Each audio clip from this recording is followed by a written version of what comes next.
प्रधानमन्त्री केपी शर्मा ओलीले शुक्रबार मन्त्रीमण्डल पुनर्गठन गरेपछि नेकपा एमालेका धेरै मन्त्रीहरू बाहिरिएका छन्। ओली सरकारमा प्रभावशाली भूमिकामा रहेका परराष्ट्र मन्त्री प्रदीप गेवाली पनि बाहिरिएका छन्। ओली नेतृत्वको सरकारमा रहेका अन्य मन्त्रीको बहिर्गमनलाई धेरैले चासो दिएका छैनन्, तर गेवालीले भने मन्त्रीबाट बाहिरिसक्दा पनि धेरैको चासोमा छन्। एक रिपोर्ट। नेपाली राजनीतिमा सबैभन्दा खड्किरहने विषय पारदर्शिता हो। कुनै पनि सार्वजनिक पद धारण गर्दा र बाहिरिँदा सम्पत्ति विवरण सार्वजनिक हुनैपर्छ। तर विडम्बना, नेपालमा सकभर सम्पत्ति विवरण नै नबुझाउने र बुझाउँदा पनि नक्कली विवरण बुझाउने चलन ओपन सेक्रेट छ। उच्च निकायका पदाधिकारीहरूले चाहिँ नि विशेष गरी जुन मन्त्रीजीहरूले नै उहाँहरूले चाहिँ नि आफ्ना विभिन्न कार्यक्रममा चाहिँ सार्वजनिक गर्नुपर्छ भनिदिने, अनि क्याबिनेटबाट पनि चाहिँ नि यसलाई एउटा सार्वजनिक गर्नुपर्छ भन्ने मान्यता राख्ने, तर सार्वजनिक नगर्ने र बारम्बार सम्बन्धित निकायहरूले सम्पत्ति विवरण माग्दा पनि नदिने त्यो स्थिति चाहिँ रह्यो। यसले गर्दा एउटा अटेरीपन बढ्दै गयो।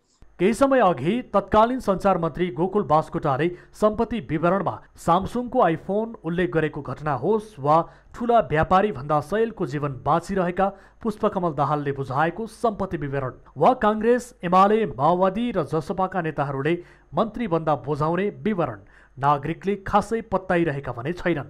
दाइजो प्रथाको धुरन्धर विरोध गर्ने नेताहरू नै सयौं तोला सुन र जग्गा जमिन दाइजोमा प्राप्त भएको सगर्भ सम्पत्ति विवरणमै उल्लेख गर्ने गर्छन्।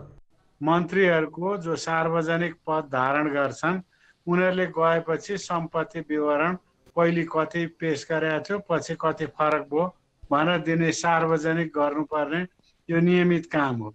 अब यो नियमित काम गर्दा पनि प्रदीप गेवालीको वाहवाही भएको छ, प्रशंसा भएको छ, किनभने कसैले पनि गरेन। हो यो गर्नुपर्ने उनीहरूको कर्तव्य, उनीहरूको नैतिक दायित्वको काम पनि गरेनन्। शुक्रबार सरकारबाट धेरै मन्त्री बाहिरिए पनि परराष्ट्र मन्त्री प्रदीप गेवालीले मात्र पदबाट हट्नासाथ आफ्नो सम्पत्ति विवरण सार्वजनिक गरे। सामाजिक सञ्जाल मार्फत गेवालीले 3.25 वर्ष मन्त्री रहँदा विदेश भ्रमण बापतको लेभी 3,14,000 र पारिश्रमिक बापतको लेभी 6,20,000 गरी जम्मा 9,34,930 पार्टी खातामा जम्मा गरेको बताएका छन्। पारिश्रमिकको करकट्टी बापत 3,72,891 रुपैयाँ सरकारी कोषमा दाखिला भएको उल्लेख गरेका छन्।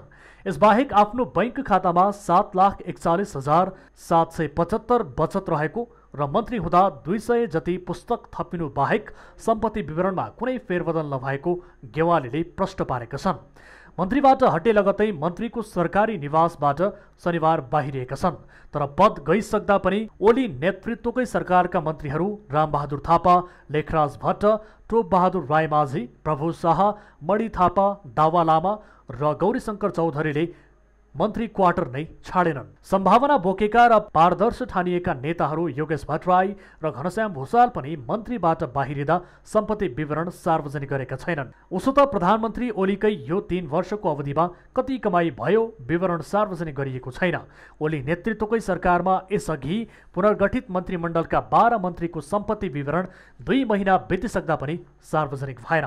त्यस्तै अन्य मन्त्रीहरूको पनि विवरण प्राप्त भएको भनिए पनि लामो समय विवरण प्रधानमन्त्री तथा मन्त्री परिषदको कार्यालयमै थन्किएको थियो।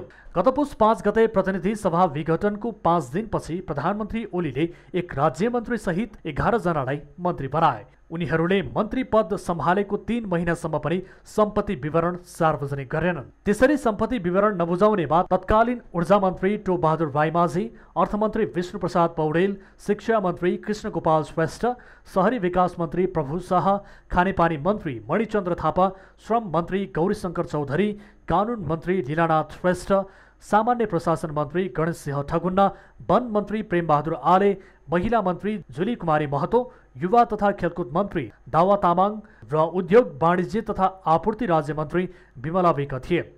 मन्त्री पदमा नियुक्त भएको 60 दिनभित्रै सम्पत्ति विवरण सार्वजनिक गर्ने प्रचलन छ। न्युज 24 टेलिभिजनका लागि टिभी जर्नलिस्ट जगन्नाथ दुलालको रिपोर्ट।